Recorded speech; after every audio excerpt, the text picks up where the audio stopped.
ઓમ ઓમ બરાબર છે. ઓમ બરાબર છે.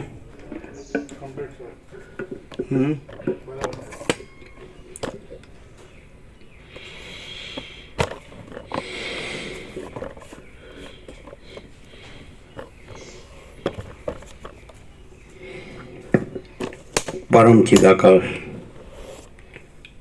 પરમ જ્યોતિ, અખંડ જ્યોતિ, અનંત, પૂર્ણ, પરમ ચિદાકાશ, પરમ શાંતિ, स्वयं सिद्ध, स्वयं प्रकाश, स्वयं पूर्ण, स्वस्वरूप, यही सब कुछ है, इसके सिवा कुछ नहीं है।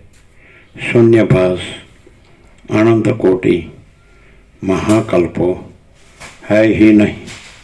वशिष्ठ राम स्थिति प्रकरण राउंड 38मो राउंड।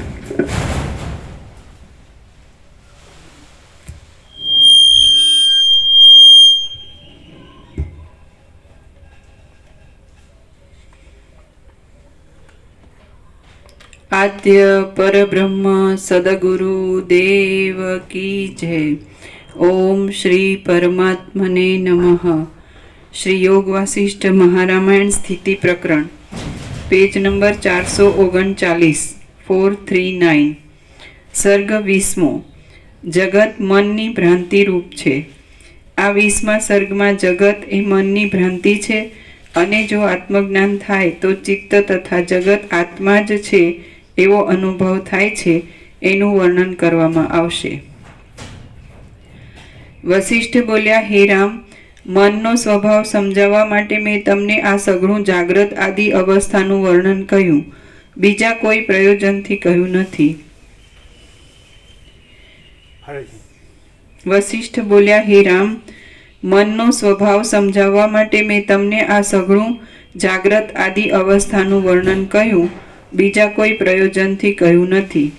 जेम लोढानो गोळो अग्निना संपर्कथी अग्निपणाने प्राप्त थाय छे, तेम दृढ़ निश्चयवाळुं चित्त जे पदार्थनी बहु भावना करे छे ते पदार्थ रूपपणाने प्राप्त थाय छे।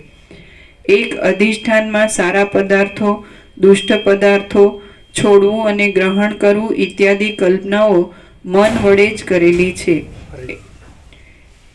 એક અધિષ્ઠાનમાં સારા પદાર્થો, દુષ્ટ પદાર્થો છોડવું અને ગ્રહણ કરવું ઇત્યાદિ કલ્પનાઓ મન વડે જ કરેલી છે.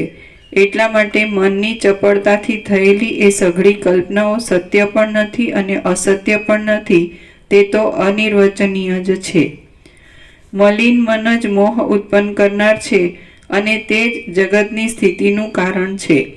મન જ જગતરૂપ હોવાથી જગતને બનાવે છે. જે મન છે તે જ જીવ છે. એટલા માટે મનને જો શુભ માર્ગમાં જોડવામાં આવે તો જગતમાં જે સિદ્ધિઓ છે તે સઘળી પ્રાપ્ત થાય છે, કારણ કે સઘળી સિદ્ધિ મનનો જય કરવાથી જ મળે છે. જો સ્થૂળ દેહ જીવ હોય તો એનો એ દેહ હોવા છતાં મહાબુદ્ધિમાન શુક્રાચાર્યને સેંકડો જન્માંતરના ભ્રમરૂપ જુદા જુદા દેહો કેમ પ્રાપ્ત થાય? આમ છે એટલા માટે જે મન છે તે જ જીવ છે અને સ્થૂળ શરીર તો મનને લીધે જ ચેતના પામે એવું છે. એ મન દ્રઢ વાસનાથી જેવા આકારની ભાવના કરે છે તેવા આકારને પ્રાપ્ત થાય છે, એમાં કશો સંશય નથી. મન દ્રઢ ભાવનાથી સર્વ આકારની પ્રાપ્તિ કરવામાં સમર્થ છે. એટલા માટે અતુચ્છ, પરિશ્રમ રહિત, ઉપાધિ વગરનું અને ભ્રમ વગરનું જે બ્રહ્મપદ છે તેનું જ યત્નપૂર્વક અનુસંધાન કરો, એટલે તમે બ્રહ્મપણાને પ્રાપ્ત થશો. એટલા માટે અતુચ્છ, પરિશ્રમ રહિત, ઉપાધિ વગરનું અને ભ્રમ વગરનું જે બ્રહ્મપદ છે તેનું જ યત્નપૂર્વક અનુસંધાન કરો.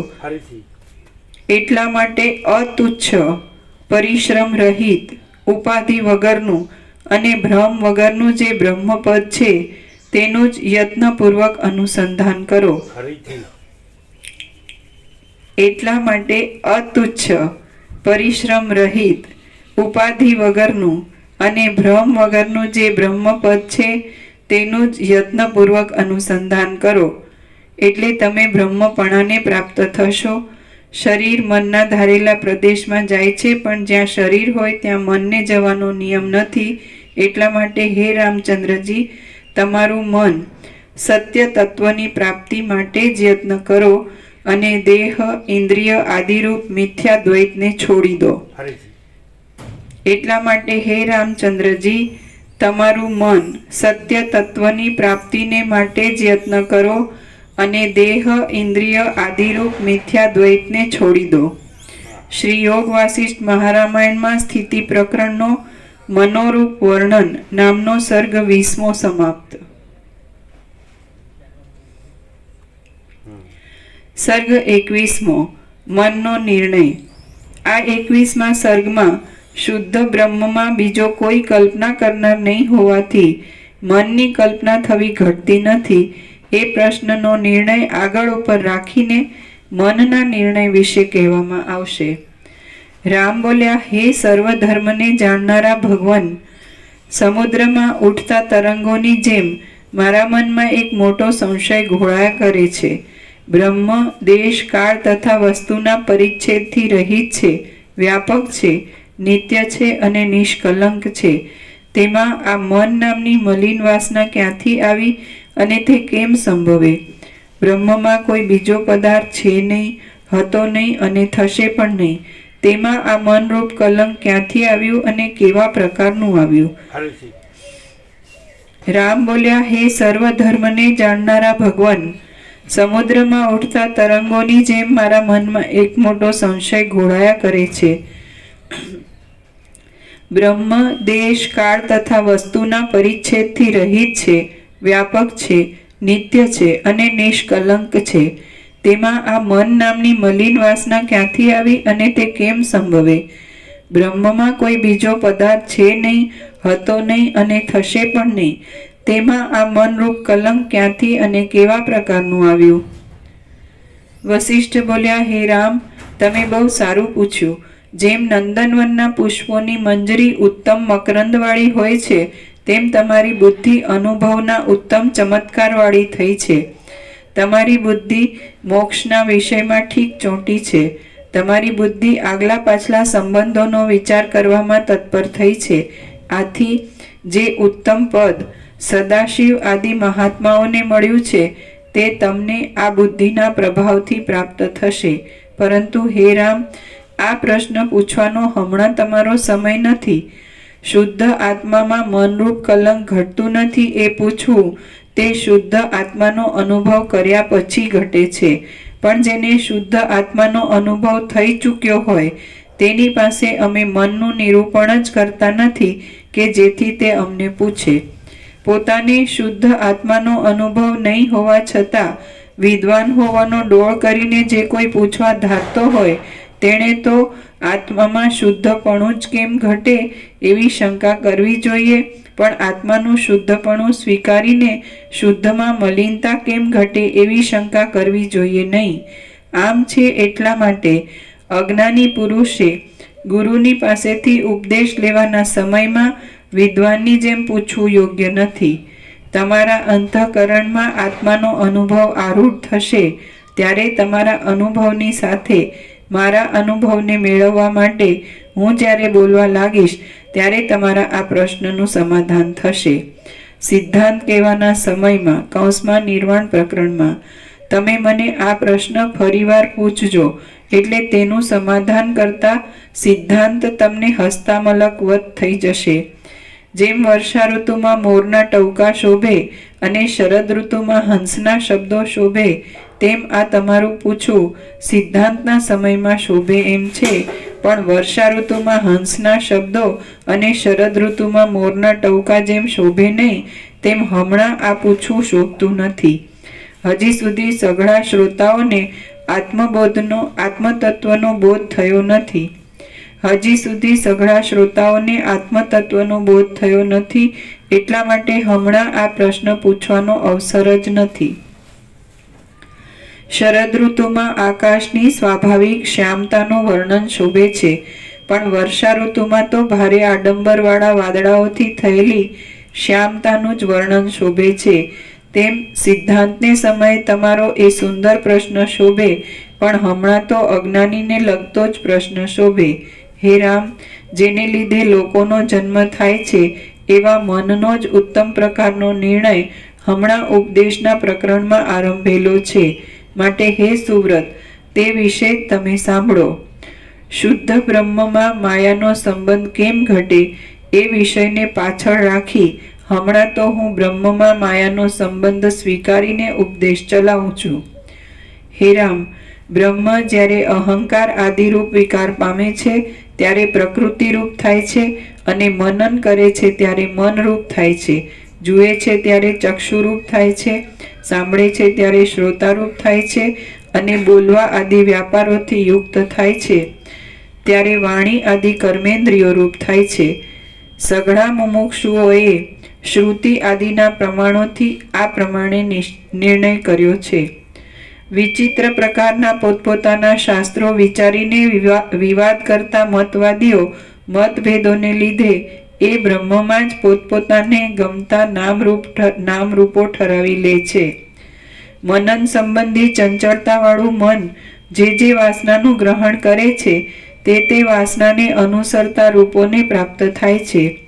જેમ પવન જે ફૂલમાં રહે છે તે ફૂલની ગંધને ગ્રહણ કરે છે, તેમ મન જે વાસનામાં રહે તે વાસનાના આકારને ગ્રહણ કરે છે.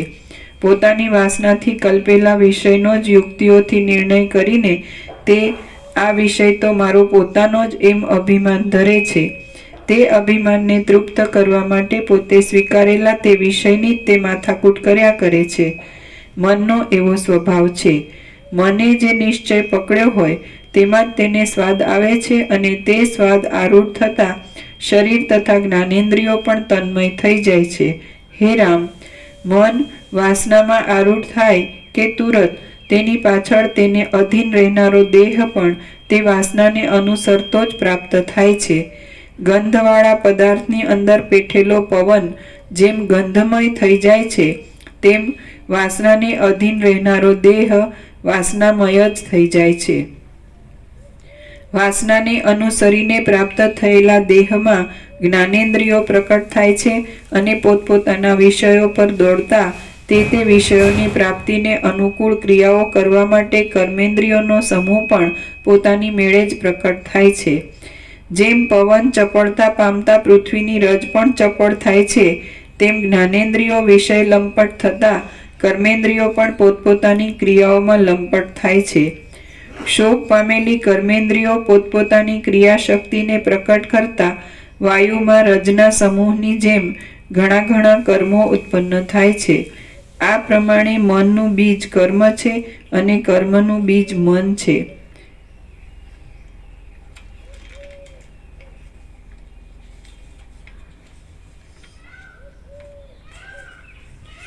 જેમ પુષ્પની અને પુષ્પના ગંધની સત્તા એક જ છે, તેમ મનની અને કર્મની સત્તા એક જ છે.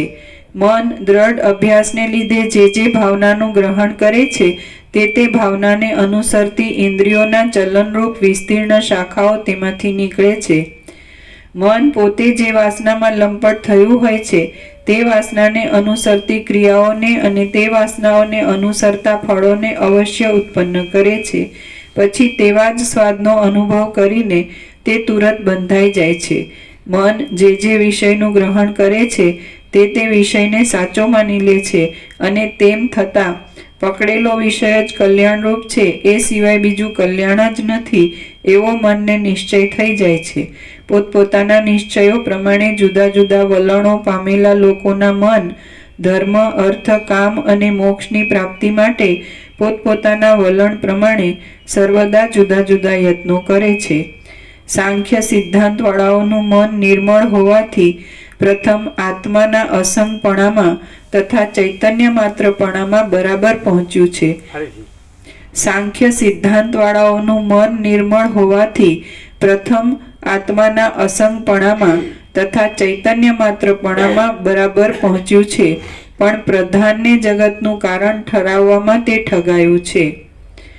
આ પ્રમાણે સાંખ્ય સિદ્ધાંતવાળાઓએ એક અંશમાં સાચા અને બીજા અંશમાં ખોટા એવા મનને ફાંટાથી પોતાનું ઠરાવેલું જ સત્ય છે એમ માની લીધું છે અને તે માનવા પ્રમાણે ગ્રંથો બનાવી લીધા છે. સાંખ્ય સિદ્ધાંતને અનુસર્યા વિના કોઈનો પણ મોક્ષ થવાનો નથી એવા નિશ્ચયથી પોતે કલ્પેલા નિયમોરૂપ બ્રહ્મોને પકડી બેઠેલા એ સાંખ્ય લોકો ચાતુરીનો પ્રકાશ કરીને બીજાઓના મનમાં પણ પોતાનો સિદ્ધાંત ઠસાવવાનું કરે છે. આ જગત બ્રહ્મ જ છે, બ્રહ્મથી જુદું બીજું અણુ માત્ર પણ નથી એવા નિશ્ચયરૂપ વલણ ઉપર ચડેલા વેદાંતી લોકોના મને સઘળા અનર્થોની નિવૃત્તિ અને પરમાનંદની પ્રાપ્તિ એ જ મોક્ષ છે એમ નિર્ણયપૂર્વક ઠરાવેલું છે. જો કે વેદાંતી લોકો મોક્ષના સ્વરૂપનો નિર્ણય કરવામાં કાંઈ પણ ભૂલ્યા નથી, તો પણ તે મોક્ષ જેનાથી પ્રાપ્ત થાય એવા જ્ઞાનની પ્રાપ્તિ માટે સાધનોનો નિર્ણય કરવામાં અને તે નિર્ણયનો શાસ્ત્ર દ્વારા ઉપદેશ કરવાની પ્રક્રિયાઓમાં તે લોકોએ પોતપોતાના મનના ફાંટા પ્રમાણે ભારે ગોથા ખાધા છે.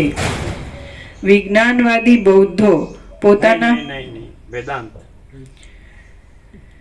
આ જગત બ્રહ્મ જ છે, બ્રહ્મથી જુદું બીજું અણુ માત્ર પણ નથી એવા નિશ્ચયરૂપ વલણ ઉપર ચડેલા વેદાંતી લોકોના મને સઘળા અનર્થોની નિવૃત્તિ અને પરમાનંદની પ્રાપ્તિ એ જ મોક્ષ છે એમ નિર્ણયપૂર્વક ઠરાવેલું છે.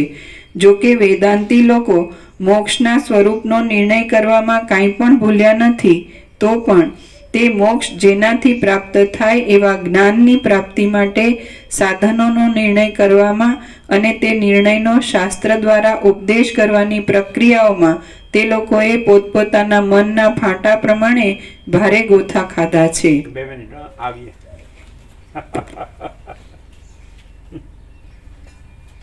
વાહ વેદાંત વાહ, ખબર પડી શું ભૂલ ક્યાં થઈ? મોક્ષનું સ્વરૂપ તો બરોબર કહ્યું, પણ જ્ઞાનની નું સાધન જે જ્ઞાન એની પ્રાપ્તિના સાધનોમાં અનેક ફોટાઓ પડી ગયા. પેલો કે આ રીતે જ્ઞાન થાય, પેલો કે આ રીતે પ્રક્રિયા. 2 મિનિટ